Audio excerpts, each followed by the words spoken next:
We knew from the get-go we didn't want to make a sand movie. We'd seen that before in so many other films set in the desert or in Egypt or in what have you. It just felt like there was a lot greater opportunity here to take the iconic imagery and characters and structures that we know from Egypt and kind of say, what were they like in their heyday? What was it like in a time that we liked to pretend that when gods lived among mortals, what would they have made Egypt like? They would have made it a place worthy of them to live in if they were going to live amongst us on Earth. So it would be incredible structures. It would be massively visual and Edenic and not just sand. It would be massive waterfalls and rivers and mountains and incredible architecture.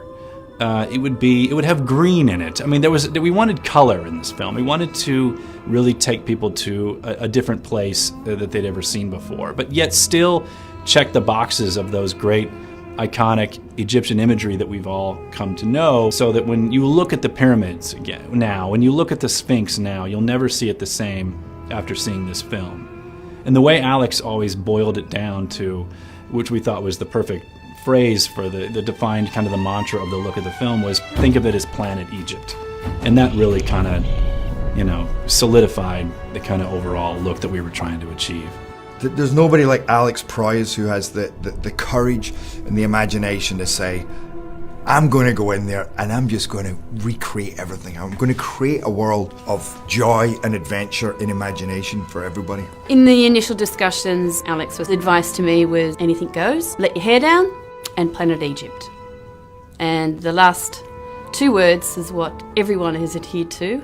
And when I came in to see Owen and his designs, to see where we were, where the sets that we were within, it gelled. And it's just like, and those two words have carried through the entire film, and in our talk the talk of wherever we relate to anything design-wise on gods of Egypt, it is Planet Egypt. It is not ancient Egypt. It's more of a fantasy Egypt. It isn't tied down to sand and sandals. This is a rich and verdant, lush land.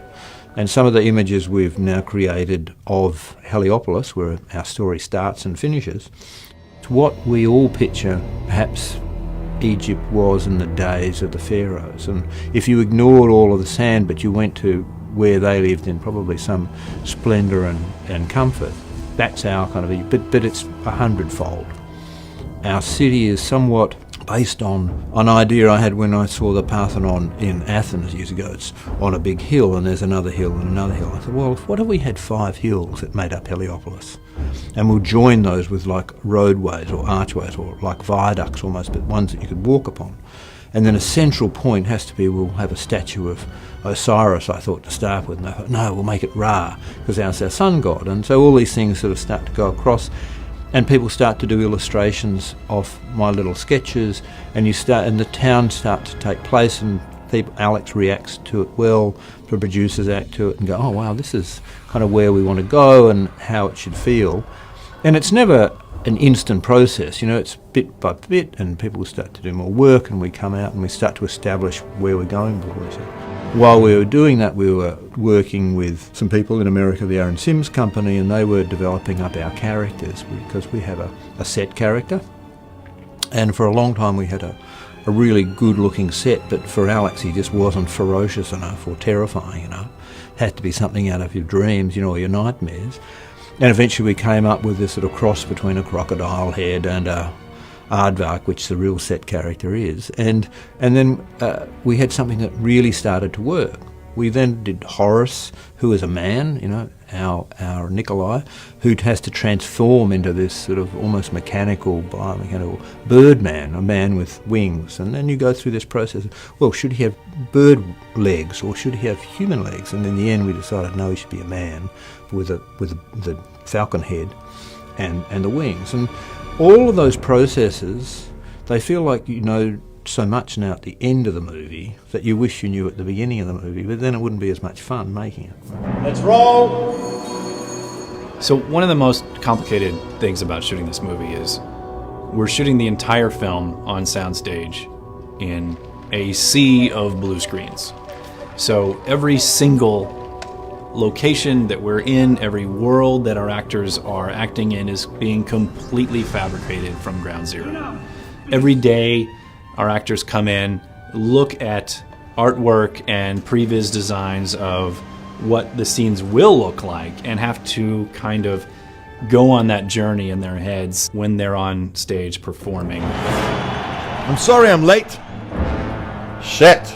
It's such a big day for the family. One of the aspects of the movie that we knew from the get-go we had to do was to pre-visualize it. There were so many parts to it, so many things you had to think about, so many things you had to get in place before you actually begin production, that we had to wrap our heads around just the complete image of the movie. We make these images come to life. Yeah. These pathetic cartoons, we give them soul. I had never done this whole thing with Previs. He had the whole movie made like a children's cartoon. But what was cool about watching the Previs with us was that you got a good sense of what it was he was aiming for. I mean, and also I think for him to see, okay, maybe we don't need these lines here. Maybe we can do with less or more. Yeah, it was, I learned a lot from that. So the way we did that was to do it in a number of stages. In previous films, visualizing the movie, you do pre-visualization through storyboards, and you photograph the storyboards and you sort of get an idea of the sequence of events. Sometimes you animate the movie from a 3D standpoint, and in this case, Alex really does well working with actors. So we set up a performance capture stage, and this was on one of the buildings here on the Fox lot in Sydney, and we put a grid down on the floor, and it was very much like a chess game. You had actors who were performing, and Alex would take them through the blocking, and the 3D animators would look at this checkerboard and see actor A goes from this square over to this one, and then he goes from here to here and here to here and here to here. And so in the computer you could actually take a figure of that actor, a representation of that actor, and move them, place them from one to the other, and just get a really quick blocking within hours of what that scene was like. And then they took that and started to animate the figures, and then start to build this animated version of the movie. So it was a very quick process, and one that allowed everybody, not only Alex, but everyone involved in it, to grasp what each sequence was, and the timings, and it's just invaluable. There's no way you can stress the importance of doing this, because then it becomes real and you really understand what this sequence is.